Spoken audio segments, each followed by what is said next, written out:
Well, hello there. How you doing today? It's been a good day so far for me. Today I'm going to do something totally different. When my children were much younger than they are now, because they're all adults now, but when they were much younger, I used to love telling them bedtime stories. So here's a bedtime story that hopefully you will enjoy. But there are some rules that go along with bedtime stories. So the first rule of a bedtime story is your head has to stay on your pillow. It's a very important rule. If your head comes off the pillow, then the story's got to stop until your head goes back on the pillow. So keep your head on the pillow. The second rule is no talking. You can whisper. You can whisper all you want, but you can't talk. I'll talk so I can tell the story so you can hear it. And if you need to say something, just whisper, okay? Guys, good with the rules? Heads on pillows and just whisper. Okay, here we go. Well, I want to share a story of a young raccoon named Rezzy. Rezzy was like a lot of raccoons his age. He loved to run outside and play, loved to explore, he loved to see new things, and he just enjoyed being in the woods. Just loved everything about it. He had a little sister named Teamy, and Teamy was very young. She was still in diapers, and she couldn't talk yet, and so that's kind of what his little sister was. And one morning, Rezzy woke up, and it was a beautiful sunny day. You could just tell it was beautiful outside. And he ran downstairs. He was going to run out playing. His mom said, well, no, Rezzy, you got to have something for breakfast. So she pulled him back inside, and he had some breakfast. And he said, Mom, can I go out and play? And she said, of course. And he went outside. And it was, that first day of spring that's almost summer-like, where it's so warm and the sun feels so good and the sun is shining. It was that kind of a day. It was just beautiful. And he was so excited because he'd been cooped up in the house all winter, and he finally had a chance to go out and explore. It'd been a while since he'd been able to do that. So he was just going out and just enjoying. He was walking along, and he smelled something. Oh, that smells good. And he went a little bit further, and the scent got stronger. And then he realized after a few more steps what it was. It was the smell of blueberries. Rezzy loves blueberries. So he went. Now he remembered his mom always told him to be careful near a blueberry patch because bears like blueberries. And well, let's just say that bears and raccoons don't always get along that well. Is that a good way of saying it? So he was very careful, and he went to the edge of the patch, and he grabbed a bunch of blueberries, and he just stuffed his face with blueberries. They were so good. They were juicy, and they were sweet. And he was so happy. This perfect day. And he continued to walk and to explore, and he saw some things that looked very different, things he had kind of seen before. And then as he was walking, he heard a sound that he had never heard before. It was this rhythmic sort of thing. It was like a zzz, zzz, zzz, zzz, zzz, zzz. He's like, what is that? And he'd never heard anything like it before. Zzz, zzz, zzz, zzz. Well, Rezzy was really confused and, of course, extremely curious. So he followed the sound. It was getting louder and louder. Zzz, zzz, zzz, zzz, zzz, zzz. And every now and then it would stop for a little bit, and it would start up again. Zzz, zzz. He was coming down the hill towards the stream, and then he was stopped, dead in his tracks. He looked up, and he saw a creature he had never seen before. He was amazed by it. He was mesmerized. And he had to get a closer look. He was so curious. So he very quietly walked along and came down closer to the riverbed, and he could see this creature, and it was a funny looking creature. This creature had long legs and long arms and very little hair. He noticed hair on top of its head, on the back of its head, but on its face it had a little bit of hair, but not much.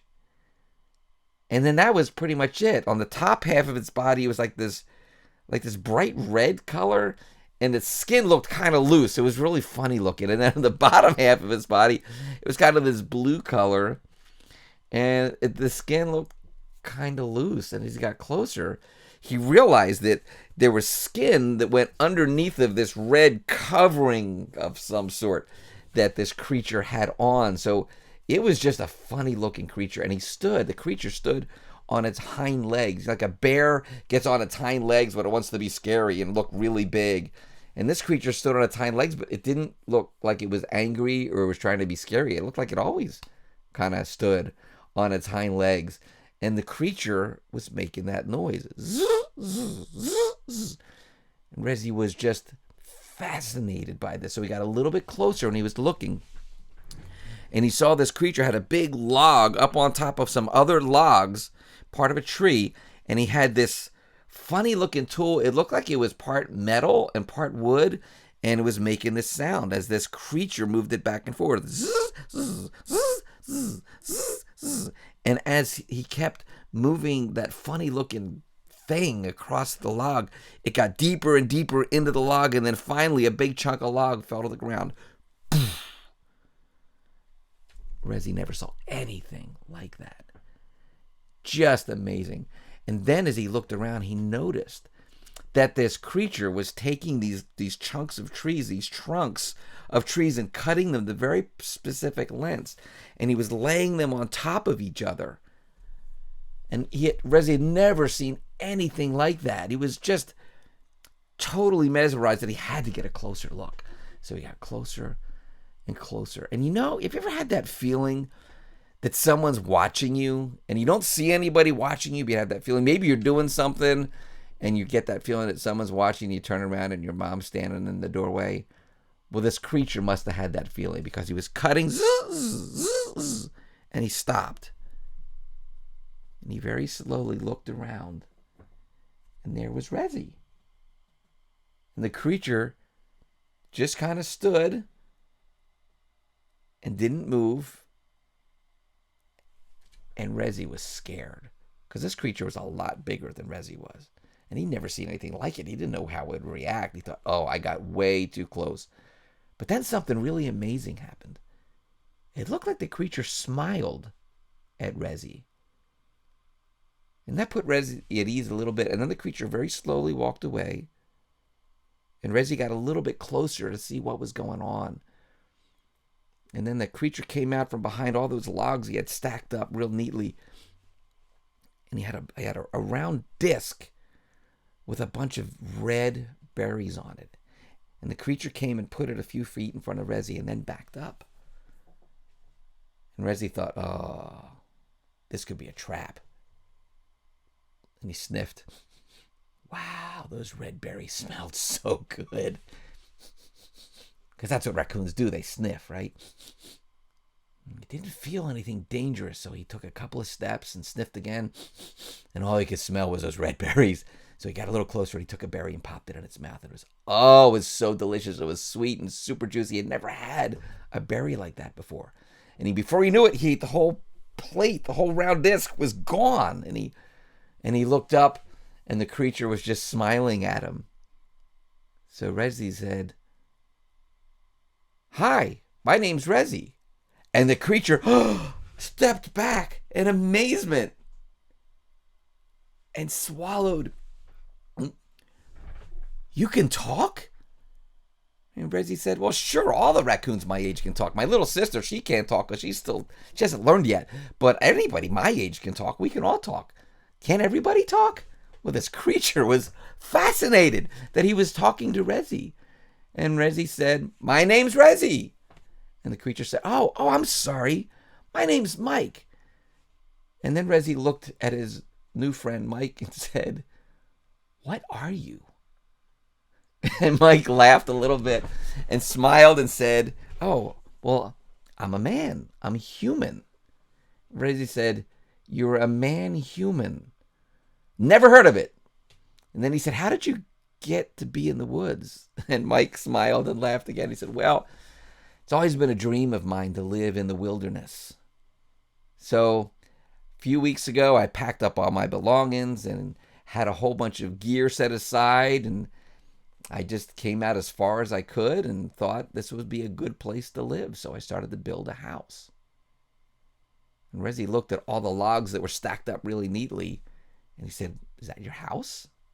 He said, Yeah, I'm building it out of the logs from all these trees." Well, that sounded fascinating to Rezzy. Rezzy's house was in a tree that had been struck by lightning years ago, and the inside of it was all hollowed out, and that's where he and his family lived. They lived in a tree. He never saw anything like this. It was so big. You could have hundreds of raccoons could live in that house. It was so big. Well, Rezzy said, would you like some help? And Mike thought, well, that'd be great. So they worked together, moving logs around as best as he could because, Rezzy's a raccoon. He's not that strong, but he helped as much as he could. And after a little while, they got hungry. So Mike said, I'm hungry. Are you hungry? And Rezzy said, yeah. And he said, would you like some fish? And Rezzy thought, yeah, that'd be great. That's a great idea. Rezzy loved fish. So Mike kind of disappeared and grabbed this long pole with a string on it with a hook. And he went over to a rock and he rolled the rock over and he picked up a worm from under the rock and he stuck it on the hook. And Rezzy was like, ugh. And then he walked over and he took that string with the worm on it and he threw it into the river. Well, while Mike was doing that, Rezzy walked into the river and he stood perfectly still. And in a couple of minutes, even before Mike got back with the worm, as Mike was walking toward the stream, Rezzy swept down like lightning and threw a fish onto the shore, onto the bank of the river. And it was a big, beautiful rainbow trout. And Mike was amazed because he had just thrown his hook into the stream and figured, it'll be a while. Maybe we'll catch something to eat. And here was Rezzy. Got a beautiful trout in no time. So Rezzy was ready to eat it because, when raccoons eat fish, they catch the fish and they eat it. And Mike said, no, I want to cook it. And Rezzy thought, well, what does it mean to cook it? Because he'd never seen that before. So Mike it looked like that saw that Mike was using to cut the wood. It was much smaller, though, and it was really sharp, apparently, because he used it to cut the fish so that it could be cooked. But Rezzy had no idea what that meant. And then Mike did something that was really scary. He had this circle of rocks, and in the middle of the circle of rocks, he stacked up a bunch of dried out sticks and pieces of tree, and under that he put some Spanish moss from the tree. And then he took out the shiny thing from his pocket. And when he flicked it, fire came out of it. And Rezzy stepped back because he was terrified of fire. His mother always said that fire is super dangerous. Never get anywhere near it. And Rezzy stepped back and Mike said, no, Rezzy, it's okay. It's okay. I know how to control this fire. It's gonna be fine. Well, Rezzy was a little scared. And Mike bent down and he lit that Spanish moss on fire and it started to burn. And then the wood started to burn. And in a few minutes, there was a fire. And Rezzy was usually afraid of fire, but this fire was controlled. It was small. It was inside this ring of rocks. It was amazing. Rezzy had never seen anything like it. And then Mike disappeared and came back a moment later with this big metal thing. And it had a long handle coming out the side. And he took and he put something in there, and then he put the fish in there, and he put it over the fire, and he sprinkled some stuff on it. And Rezzy was just fascinated with what he was watching. He had never seen anything like it. And then after a while, he took something, he flipped the fish over. And then in a little bit, he pulled out some of those discs, like the one that the berries were on. He called it a plate. And he put a piece of fish on the plate for Rezzy and a piece of fish on another plate for himself and some more of those red berries that Rezzy was really happy about. And they ate together, but before they ate, Mike did something that Rezzy had never heard before. And Mike said, okay, Rezzy, can you close your eyes and bow your head? And Rezzy was hesitant because he was afraid Mike was going to steal his berries and fish, but he figured he'd gone through so much trouble to cook it, even though he didn't know what cooking really meant, that he thought he ought to at least be polite. So he bowed his head and closed his eyes. And Mike said something when their eyes were closed. And he said, Father in heaven, thank you for this fish and for this meal. And thank you for my new friend Rezzy. And thank you for such a beautiful sunny day. In Jesus' name I pray. Amen. Rezzy opened his eyes. Never heard anything like that before. And Mike smiled and said, I'll tell you more about that later. And they ate this fish, and Rezzy was delighted. He had never had fish that tasted like that. It was so good. It was hot, but it wasn't too hot. And it had a wonderfully delicious flavor to it with whatever Mike had thrown on it. I guess it was some kind of spices or something. But Rezzy was just overjoyed. So they ate, and they did a little more work around the house. And then the shadows in the forest started to get really long. And Rezzy realized, oh, I've been here a long time. I need to get home before it gets dark. So he said, Mike, I have to go. And Mike said, Rezi, it was great to meet you. Come back soon. You just made my day. It was such a pleasure to spend time with you. And now I have a friend who's a raccoon who can talk to me. And Rezi laughed. He said, well, of course I can talk to you. All raccoons can talk to you. And Mike thought that was hysterical. And Rezi said goodbye and headed up the bank and headed home. And he got home and it was just getting dark. And his mother said, Rezi, where were you?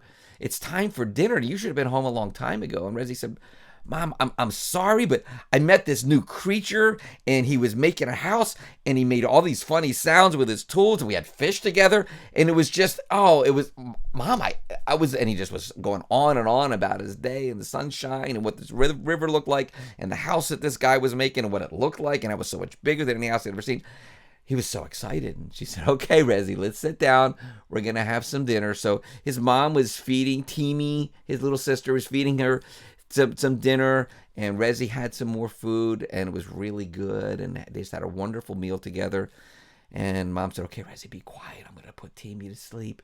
So she was singing a lullaby and patting Teamy and put her down in her little crib, and Teamy snuggled up a little ball asleep. And then she said, okay, Rezi, it's time for your bath. So they went down to the stream, and she scrubbed them all up, and then they came back up, and she put him in bed, and she said, okay, Rezi, what was the best part of your day? And Rezi said, well, I guess the best part of my day was meeting my new friend, Mike. It was amazing, Mom. He's just a very different creature. I can't wait to go back and see him. And his mom smiled and said, well, you be careful when you do. And he said, yep, Mom, I promise I will do my best to be careful. So Mom leaned over and kissed Rezi on the forehead and said goodnight and said, I love you, Rezi. And Rezi said, I love you too, Mom. See ya. Good night. And the lights went off.